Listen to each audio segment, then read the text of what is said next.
Hai, kita udah di episode 3. Oke teman-teman, langsung saja yang akan kita bahas lebih spesifik tentang pertemanan. Di episode 1 kita udah bahas tentang pengetahuan, sumber dari kepercayaan diri. Terus yang kedua, self-care tidak mutlak sebagai cara kamu untuk percaya diri. Yang ketiga ini kita lebih spesifik tentang pertemanan. Karena di akhir episode 2 saya ada membahas sedikit tentang pertemanan. Nah, tapi yang berbeda kali ini yang ingin saya bahas tentang pertemanan itu lebih spesifik tentang apakah dalam pertemanan kita harus selalu mendukung. Jadi begini teman-teman.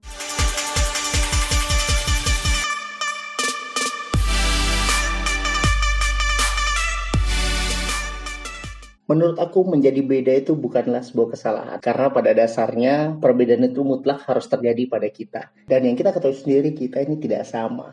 Dan sebagai makhluk sosial, mutlak kita harus berbeda. Karena yang aku sadari adalah saat kita bisa berdamai pada diri sendiri untuk menerima sebuah perbedaan. Perbedaan apapun, perbedaan opini, perbedaan pendapat, perbedaan ketidaksetujuan, perbedaan ketidaksepemahaman.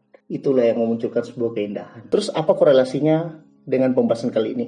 Menurut aku, ketika berbicara berharap untuk kesetujuan seseorang, itu seperti sebuah ekspektasi yang sering tidak selaras dengan realita. Karena yang aku yakini adalah setiap pengharapan terhadap orang lain adalah pertemuan antara kesemuan dan kecewaan.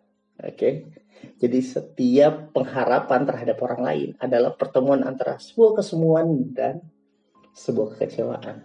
Karena harapan seharusnya hanya kepada Tuhan, gitu teman-teman.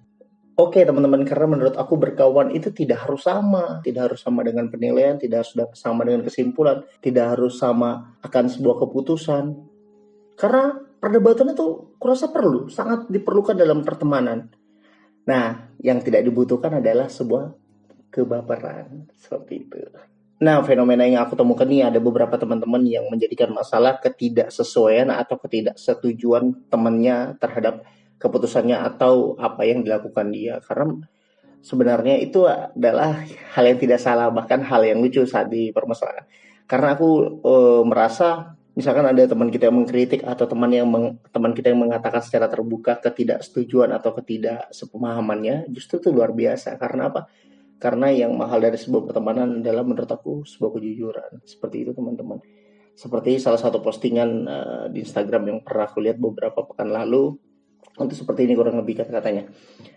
Teman itu adalah orang yang berkata secara jujur meskipun itu pahit. Karena yang berkata manis itu tugas influencer. Nah, itu sangat nyambung relasinya. Jadi aku pribadi alhamdulillah di posisi dikelilingi oleh teman-teman yang cukup fair ya. Ruang pertemanan yang cukup suportif ya.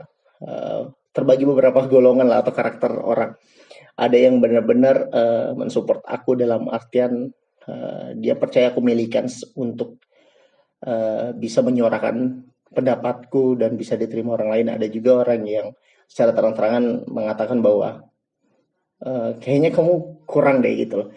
Ya tapi yang aku ingin sampaikan, apapun itu terlepas dari kritik dan saran, jika hal itu dapat aku jadikan pelajaran dan aku bisa ngambil makna setiap masukan atau kritik itu, aku pasti akan terus perbaiki.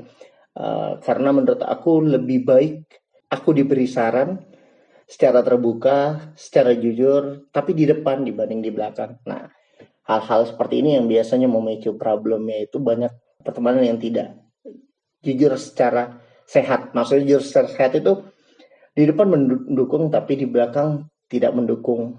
Tapi itu bisa jadi juga dibilang baper sih. Maksudnya bisa jadi dibilang juga kita itu baper mungkin ya dalam menyikapi itu. Makanya aku pribadi berangkat dari pengalaman sangat merasa pertemananku sportif. Dalam artian aku tahu saat aku ingin berbicara hal serius ke siapa, aku tahu saat aku membutuhkan motivasi aku harus bicara dengan siapa.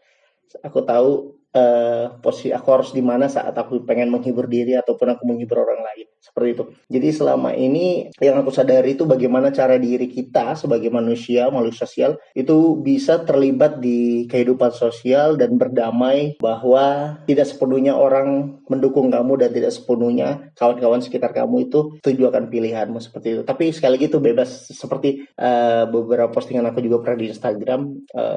Ketika tugas kita adalah melemparkan opini, maka tugas orang lain adalah mengkritik opini itu tersebut. Jadi ya kurangi baperan seperti itu. Nah, tapi ada beberapa fakta juga yang ingin aku sampaikan secara terbuka ke teman-teman semua. Dalam pertemanan itu aku dapat menarik kesimpulan dan aku yakinin 3 poin ini salah satu alasanku kenapa harus membatasi ngumpul atau membatasi nongkrong. Karena yang aku yakini bahwa dengan kurangi ngumpul kita bisa mengurangi masalah. Yang pertama, yang kedua kita bisa mengurangi masalah, dan yang ketiga kita bisa mengurangi gibah.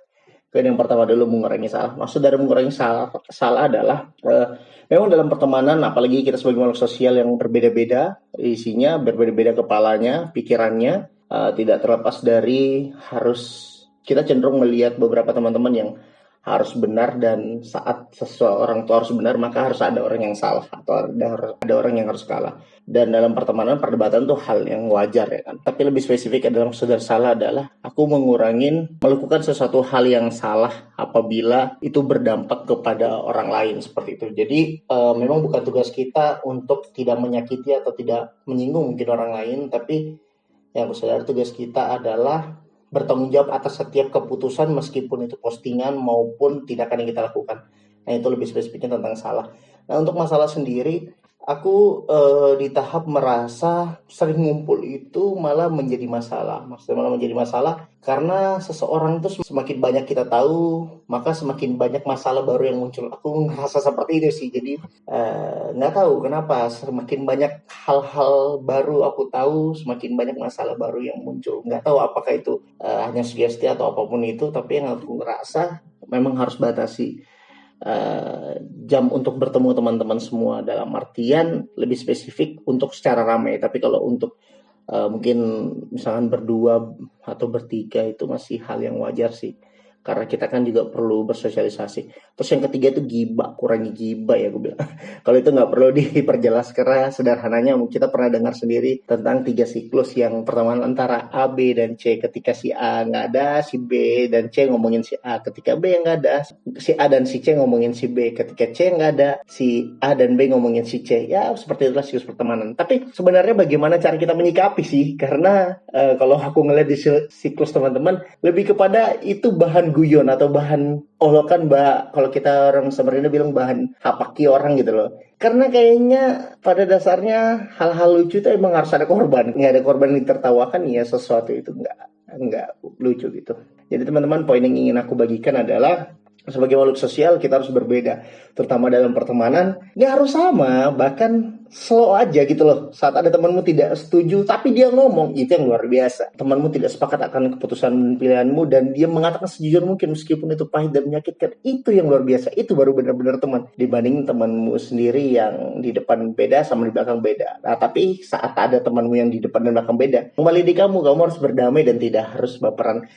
Ini sebenarnya penyegaran untuk teman-teman semua, karena aku alhamdulillah udah melalui proses itu. Tapi aku nggak mau ngambil pusing, karena selama tidak ada kepentingan dan tidak merugikan aku secara fisik dan finansial dan segala macam, aku tidak akan mengambil hal seperti itu. Jadi pembahasan tentang pertemanan yang harus selalu mendukung atau tidak kali ini cukup sampai sini. Kalau nanti ada hal-hal baru yang ingin aku sampaikan, nanti kita buat episode selanjutnya. Tapi yang paling dekat ini kayaknya aku akan bahas tentang kecemasan, bagaimana menyikapi. Kan kita tadi bahas masalahnya tuh, tapi kita belum bahas bagaimana sih cara menyikapi orang-orang yang tidak suka dengan kita atau orang-orang yang menyudutkan kita.